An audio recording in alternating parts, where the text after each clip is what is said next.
When Peter first encountered the Daasanach people, he couldn't have known the ripple effects that would follow. A Jesus film showing came first. When a village elder saw Jesus being crucified, he thought, "This man is innocent. He's done nothing wrong." And the next thing he knew, the village elder's fist was clenching a stone.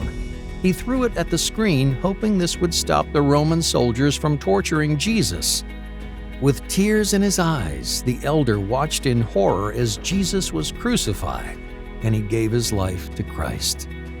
Several hundred Daasanach came to faith in Christ, some of the first ever known believers among their unreached people group. Peter visited the new believers regularly. As he discipled the new group, his heart ached for the unreached many in nearby Daasanach villages. So, in 2018, Peter opened the first TTI training center with 25 first-generation church planters. The man who threw the rock to protect Jesus was one of those church planters.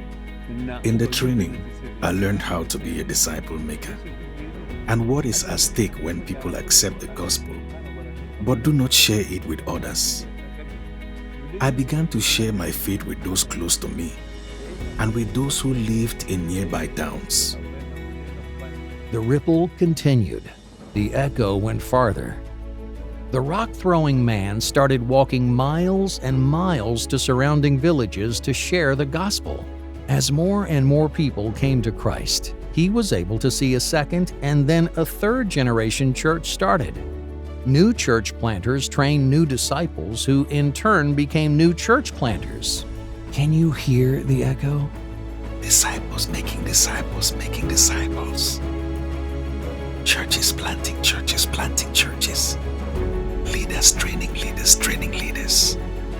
New Daasanach church planters took the gospel everywhere they knew, to their homes, to the fishing grounds, to villages lacking the gospel. The Daasanach had long been known by neighboring tribes as the fighters or the warriors. But once the gospel took root and churches began to spread, warriors laid down their weapons and picked up their new Bibles. 3 generations of churches emerged from a village that previously had no indigenous church. From nothing to something in just 5 years. From 0 to thousands in just 5 years. From unreached to disciple makers in just 5 years. When Peter first encountered the Daasanach people, he couldn't have known the ripple effects that would follow. Drop a pebble in a pond and you get ripples. Release a shout in a cave and you get echoes. Most ripples, most echoes last but a short time. But bring the gospel into an unreached people group and it will echo for eternity.